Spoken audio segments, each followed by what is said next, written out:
มาส่งครับพี่น้องเขาเหมือนได้มากันในเกมฟรีไฟเนี่ยครับพี่น้องเขาก็เลยดีเล่นเกมฟรีไฟก็ตัวตรงไหนครับนะเขาจะมาสอนในกล่องจะติดมาเฮ็ดนี้ตะหนังดีหูตีหันเนี่ยครับลายสั่งห้องเนี่ยครับสั่งห้องเนี่ยนะมันจะเป็น11522544เสียที่อะไรครับโดยที่ไอบอลไม่จำกัดนะครับไอบอลไม่จำกัดครับไอบอลอย่าไปหมดขนาดออกค่ะก็ได้บ้างครับ let's go ล่าสุดเขาขามาที่ทางแผนที่นี่ครับมานี่ครับที่ทางแผนที่นี่ครับ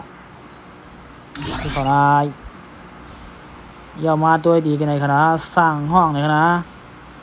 เจ้าเขากันได้ยกก็ไม่ได้กินนะครับสร้างห้องปึ๊บนี่กัน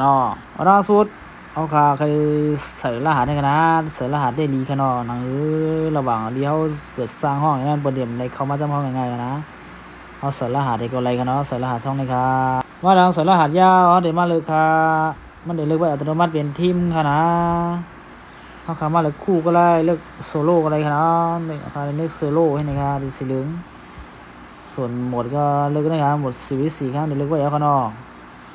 เป็นแผนที่ที่ก็อยู่ที่เขาเยอะคณะเขาได้เล่นแผนที่อะไรก็ในคณะในค่ะในเขาได้ตั้งให้ในคณะเขาทำนี้คณะเขาได้หนีแกว่ายเสียนันยาวเอาค่ะมาบันเกมในคณะมาดูดีเกมเลยค่ะ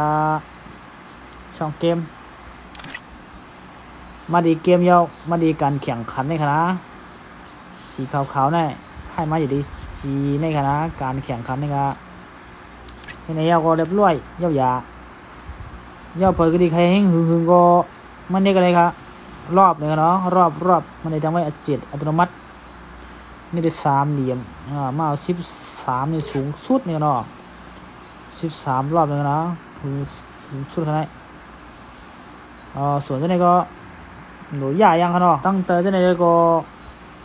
เด็กให้ไปให้ใส่สกิลตัวละคร5เนี่ยก็มีหมดในคณะได้มันเยอะแยะมากครับก็ดีใครฮู้หรือสิลองว่าไอ้บ่จำกัดยาวไหน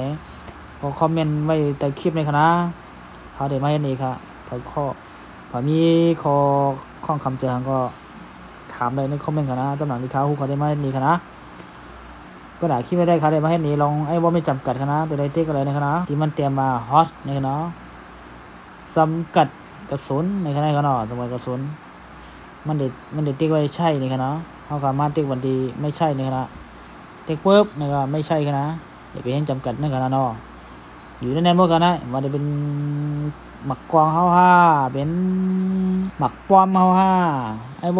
เนี่ยเตรียมจำกัดคณะเอาคำมันในวันภายในคณะวันตามมันเดี๋ยวเร็วๆไม่ฝันในคณะคาในค่ะต้องให้ค่ะพี่น้องเขาว่าแล้วก็เงินเนี่ยนะปรับเปลี่ยนให้เป็นเก่าเฮงเก่าปาก50ในคณะสูงสุดนำสุดคณะแต่ละรอบ